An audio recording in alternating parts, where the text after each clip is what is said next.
Home piling try ना करें, because हो सकता है बेनिफिट मिल जाए, बट ये भी हो सकता है कि साइड इफेक्ट्स आ जाए। पिगमेंटेशन कम होने की जगह थोड़े टाइम बाद बढ़ जाए, आपको बर्न्स हो जाए या कोई एलर्जिक रिएक्शन हो जाए, because these are strong acids. तो आई वुड नॉट रेकमेंड कि आप पीलिंग घर पे करें। आई वुड रिकमेंड कि आप डर्मेटोलॉजिस्ट पे जाएं। देखिए, अगर आपने लेजर प्रोसीजर कराया है या फिर जो आजकल कॉस्मेटिक प्रोसीजर्स आते हैं लाइक केमिकल पीलिंग, अगर आपने वो कराया है तो उसके बाद हम 48 आवर्स के लिए बोलते हैं कि डायरेक्ट सन एक्सपोजर ना कराएं, क्योंकि स्किन थोड़ी सेंसिटिव होती है। नमस्कार, मैं राशि और आप देख रहे हैं HBN न्यूज। और आज हमारे साथ मौजूद है हमारी मुख्य अतिथि जिनका नाम है डॉक्टर आकृति चावला, जो कि एक डर्मेटोलॉजिस्ट हैं। सो मैम, बताइए अपने बारे में कुछ। नमस्ते, मेरा नाम डॉक्टर आकृति चावला है। मैं डर्मेटोलॉजिस्ट हूँ जो नोएडा में प्रैक्टिस कर रही हूँ अपने क्लिनिक पे, Rineha skin clinic in sector 31 Noida. Okay, so ma'am, इसमें क्या एजुकेशन रिक्वायर्ड होती है? देखिए, बेसिक आप अपना MBBS पहले करते हैं, उसके बाद पोस्ट ग्रेजुएशन होती है। उसमें आप MD डर्मेटोलॉजी कर सकते हैं, DNB डर्मेटोलॉजी कर सकते हैं, या फिर आप डिप्लोमा भी कर सकते हैं। Okay ma'am. सो मैम, आजकल मोस्ट कॉमन प्रॉब्लम्स क्या दिखती है एक आपको एज अ डर्मेटोलॉजिस्ट? देखिए, स्किन में प्रॉब्लम्स तो बहुत सारी होती है, बट कॉमनली एक्ने बहुत आता है, हेयर फॉल बहुत आता है, उसके अलावा pigmentation, unwanted hair, hormone induced बहुत सारे चेंजेस होते हैं आजकल जो बहुत कॉमनली देखे जाते हैं, तो वो भी काफ़ी आते हैं। Okay, so ma'am, as you said hair fall, so what is the basic reason? क्या रीजन है ऐसा जिससे हेयर फॉल बढ़ रहा है आजकल? देखिए, हेयर फॉल के बहुत सारे कारण होते हैं। हेयर लॉस कम से कम 25 वैरायटी का होता है, लेकिन कॉमनली कौन से होते हैं? एक होता है हमारा न्यूट्रिशनल हेयर लॉस, जो या तो अगर आपकी डेफिशिएंसीज हैं या आप बीमार हुए हैं, या फिर फीमेल्स को प्रेगनेंसी और लैक्टेशन के बाद आता है, जिसको हम टीलोजन इफ्लूवियम कहते हैं। दूसरा कॉमन हेयर लॉस होता है जो अनुवांशिक वाला हेयर लॉस होता है, pattern hair loss, female pattern hair loss या मेल पैटर्न हेयर लॉस, जिसको हम एंड्रोजेनेटिक एलोपेशिया भी बोलते हैं। आगे से बाल कम होने शुरू होते हैं, गंजापन दिखने लगता है, सिर्फ पीछे के बाल रह जाते हैं, वो अनुवांशिक वाला हेयर लॉस होता है। यूजुअली ये दोनों हेयर लॉस कॉमनली दिखते हैं। और भी बहुत सारे टाइप के हेयर लॉस होते हैं जो ऑटोइम्यून अंदरूनी होते हैं, वो भी दिखते हैं, but by and large nutritional और आपका अनुवांशिक वाला हेयर लॉस ये सबसे ज्यादा दिखता है। और मैम, आजकल जो बेसिक चीजें हैं, जैसे आजकल लोग रेटिनॉल यूज कर रहे हैं, सैलिसिलिक एसिड यूज कर रहे हैं, जो कि बिना कंसल्टेशन के यूज कर रहे हैं, सो इट इज राइट और नॉट? देखिए, जहाँ तक रेटिनॉइड्स या ट्रेटिनोइन का सवाल है या फिर सैलिसिलिक एसिड का सवाल है, these are quite potent agents जो इफेक्ट दिखाते हैं स्किन पे, अगर आप उनको सही तरीके से यूज करें। अगर आप इनको गलत तरीके से यूज कर रहे हैं या फिर आपको इनकी जरूरत नहीं है और आप जबरदस्ती यूज कर रहे हैं, तो आपको इनके साइड इफेक्ट्स भी मिल सकते हैं। बेसिक रिक्वायरमेंट स्किन की बहुत कम होती है, वो होती है मॉइस्चराइजर, सनस्क्रीन। उसके अलावा अगर आपको कोई स्किन कंसर्न है, तो इट इज़ ऑलवेज बेटर कि आप डर्मेटोलॉजिस्ट को कंसल्ट करें, अपने कंसर्न के हिसाब से, अपनी स्किन के हिसाब से ट्रीटमेंट लें, ताकि आपको साइड इफेक्ट्स कम से कम। Okay ma'am. सो बेसिकली बहुत सारी आजकल कॉमन प्रॉब्लम्स जो है जो स्किन में सबसे ज़्यादा दिखती है, वो क्या है? Common problems acne, hair fall, उसके अलावा पिगमेंटेशन हो जाता है आपका, जो डार्क स्पॉट्स आ जाते हैं, जिसको मिलाज्मा या झाइयाँ बोलते हैं, वो देखने को मिलते हैं। हार्मोन इंड्यूस्ड नेक की डार्कनिंग है या स्किन टैग्स हैं, वो बहुत देखने को मिलते हैं। जो हमारे नॉर्मल स्किन की प्रॉब्लम्स रहती हैं, एक्जिमा रहते हैं, एलर्जीज रहते हैं, वो तो आते ही रहते हैं। बट हाँ, acne, hormone induced acne, hormone induced hair loss, darkness, pigmentation, hair fall, ये ज़्यादा है। ओके, सो कुछ प्रॉब्लम्स आजकल है कि एज के साथ बढ़ते बढ़ते लोग मतलब अपने फेयरनेस और ग्लोइंग के लिए बहुत सारे प्रोडक्ट यूज करते हैं। सो वो कौन सी की और कितनी अमाउंट में यूज करनी चाहिए? देखिए, फेयरनेस के लिए बहुत सारे प्रोडक्ट्स आते हैं, बहुत सारे साइंटिफिक हैं, बहुत सारे साइंटिफिक नहीं भी हैं। आप कौन सा यूज़ कर रहे हैं उस पे भी निर्भर करता है कि आप जो प्रोडक्ट यूज़ कर रहे हैं वो एक्चुअल में आपको हेल्प करेगा कि आपको सिर्फ साइड इफेक्ट्स देगा। बहुत सारे क्रीम्स फ्रीली अवेलेबल होती हैं जो आपको ना तो ग्लो देती हैं ना फेयरनेस देती हैं, वो आपको सिर्फ और सिर्फ साइड इफेक्ट देते हैं।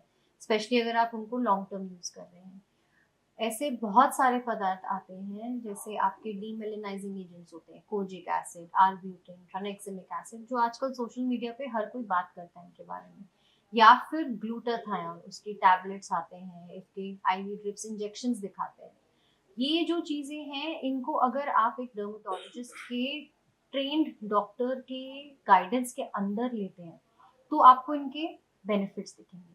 अगर आप रैंडमली कुछ ऑनलाइन उठा लेते हो और उसको रैंडमली यूज़ करते हो, करेक्ट तरीके से नहीं यूज़ करते हो, तो फिर आपको साइड इफ़ेक्ट्स भी देखने को मिल सकते हैं और शायद आपको उसका अच्छा इफ़ेक्ट ना मिले। ओके मैम, और बहुत सारे जो लोग होते हैं आजकल वो बहुत सारी फेस सर्जरीज भी करा रहे हैं, फेशियल सर्जरीज हो गई, अपने मतलब लाइक फेस लिफ्टिंग सर्जरीज हो गई, उस पे आपका क्या कहना है? देखिए, फेस लिफ्टिंग के लिए जो पोस्ट 30 वाले इंडिविजुअल्स होते हैं, काफ़ी सारे प्रोसीजर्स कराते हैं, चाहे वो फिलर्स है, बोटॉक्स है, थ्रेड्स हैं, बहुत सारे एनर्जी बेस्ड डिवाइसेस आते हैं जो फेस की टाइटनिंग में हेल्प करते हैं।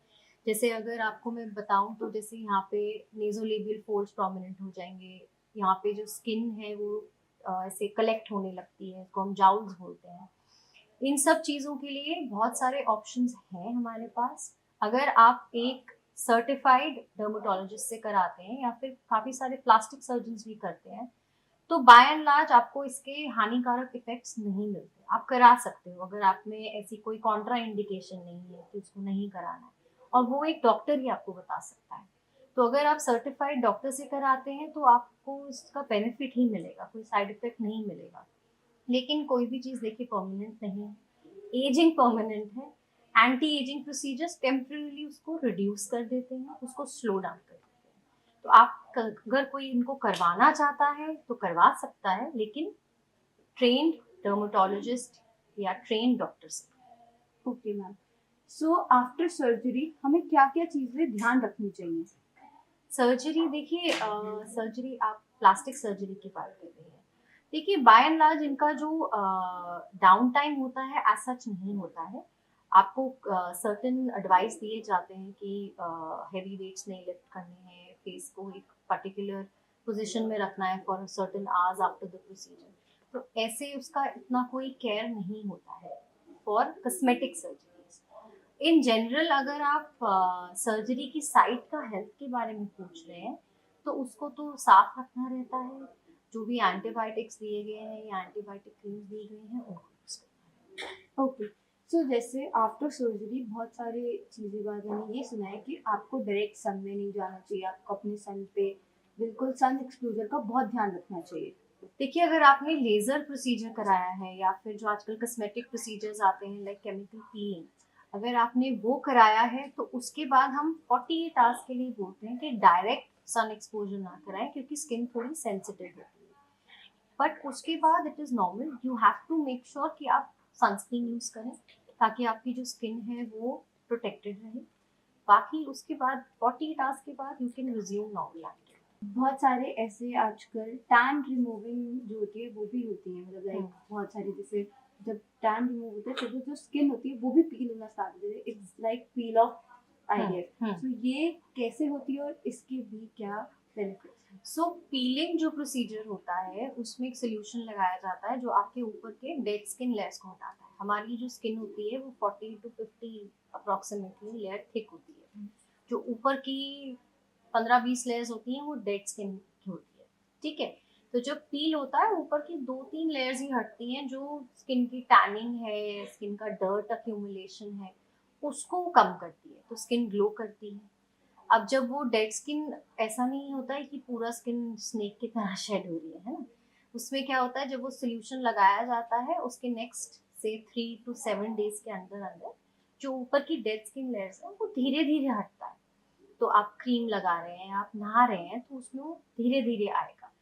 हाँ, सोशल मीडिया पे दिखाते हैं ऐसे बहुत ड्रामेटिक होता हुआ, तो ऐसे हर बार नहीं होता। टैनिंग रिड्यूस करता है डिपेंडिंग ऑन आपने क्या केमिकल पील एजेंट यूज किया है। आइडियली इसको डर्मेटोलॉजिस्ट के गाइडेंस के अंदर, उनके सुपरविजन के अंदर, उनके प्रोसीजर की तरह इसको ट्रीट करना चाहिए। एट होम में रिस्क क्या रहता है, जो मोस्टली केमिकल एजेंट्स, पीलिंग के एजेंट्स होते हैं, वो अल्फा हाइड्रोक्सी एसिड्स या beta hydroxy acids, AHAs BHAs बोलते हैं हम इनको, वो मोस्टली यूज होते हैं। अब इनको यूज करने का एक तरीका है जो आपने ऑनलाइन या किसी शॉप से खरीदा है, उसमें क्या कंसंट्रेशन है, वो कितना स्ट्रॉन्ग है, उस पे डिपेंडेंट रहता है कि आपको उसको कैसे प्रोसीजर को करना है। अगर बहुत स्ट्रॉन्ग है, आपने घर पे लगा लिया, गलत तरीके से लगा लिया, टाइमली उसको हटाया नहीं, तो आपको साइड इफेक्ट्स हो सकते हैं। So it is very very important कि आप इनको डर्मेटोलॉजिस्ट के थ्रू ही कराएं और एट होम पीलिंग ट्राई ना करें, बिकॉज हो सकता है बेनिफिट मिल जाए, बट ये भी हो सकता है कि साइड इफेक्ट्स आ जाए, पिगमेंटेशन कम होने की जगह थोड़े टाइम बाद बढ़ जाए, आपको बर्न्स हो जाए या कोई एलर्जिक रिएक्शन हो जाए, because these are strong acids. तो आई वुड नॉट रेकमेंड कि आप पीलिंग घर पे करें, आई वुड रेकमेंड कि आप डर्मेटोलॉजिस्ट पे जाके करें। सो मैम, क्या वेदर और डाइट भी हमारे स्किन केयर को या किसी में स्किन को अफेक्ट करता है? डेफिनेटली डेफिनेटली, हम क्या खा रहे हैं वो हमारी स्किन पे ज़रूर दिखेगा। अगर आप जंक फूड खा रहे हैं, बाहर का खाना ज़्यादा खा रहे हैं, स्किन पे ज़रूर दिखेगा, चाहे वो डलनेस की तरह दिखे, एक्ने की तरह दिखे, इंक्रीज पिगमेंटेशन या फिर हेयर फॉल की तरह दिखे, वो दिखेगा ज़रूर। और जहाँ तक पोल्यूशन और वेदर का सवाल हो या फिर वो विंटर सीजन हो, इट अफेक्ट्स आवर स्किन। हमारी स्किन की हाइड्रेशन को इफेक्ट करता है, हमारे स्किन के टेक्सचर को इफेक्ट कर देता है, बिकॉज जितना सन एक्सपोजर समर्स में होता है शायद उतना विंटर्स में ना हो। सो हाँ, वेदर के हिसाब से हमें अपना स्किन केयर भी एडजस्ट करना चाहिए, वेदर के हिसाब से हमारी स्किन भी चेंज होती है। और अगर हम दिल्ली एनसीआर में रह रहे हैं जहाँ पे पोल्यूशन काफ़ी ज़्यादा है, तो हाँ, हमें एक्स्ट्रा केयर करनी पड़ती है, स्किन की भी और हेयर की। सो मैम, आप एक लास्ट मैसेज हमारे ऑडियंस को क्या देना चाहेंगे? मैं ये देना चाहूँगी कि बेसिक स्किन केयर हर किसी को करनी चाहिए। आप फेस 2 बार धोएं, सुबह एक बार और एक बार शाम को।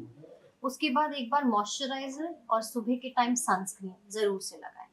इसके बियॉन्ड हम आजकल सोशल मीडिया पे बहुत सारी चीज़ें देखते हैं, तो उससे हम कहते हैं ना कि उससे गलत रास्ता ना पकड़ें। ज़रूरी नहीं है कि वो सीरम और वो क्रीम आपके फेस को ग्लो दे, हो सकता है वो आपको फेस को सूट ना भी करे। तो बेस्ट यही रहता है फेस वॉश, सनस्क्रीन और मॉइस्चराइजर। ये 3 चीज़ें बहुत ही बेसिक हैं जो हर किसी को अपने स्किन टाइप के हिसाब से ऑफ कोर्स हर किसी को करनी चाहिए, चाहे वो मेल हो, फीमेल हो, यंग हो या ओल्ड हो, हर किसी को ये बेसिक चीज़ करनी चाहिए। उसके बियॉन्ड आपको कोई भी कंसर्न है या फिर आपको कोई भी प्रॉब्लम है, तो आपको एक डर्मेटोलॉजिस्ट को कंसल्ट करना चाहिए। थैंक यू मैम, आपने हमारी ऑडियंस को इतना देर किया। Thank you so much. Videos देखने के लिए सब्सक्राइब करें HBN न्यूज़, बेल आइकन दबाकर लेटेस्ट नोटिफिकेशन पाएं।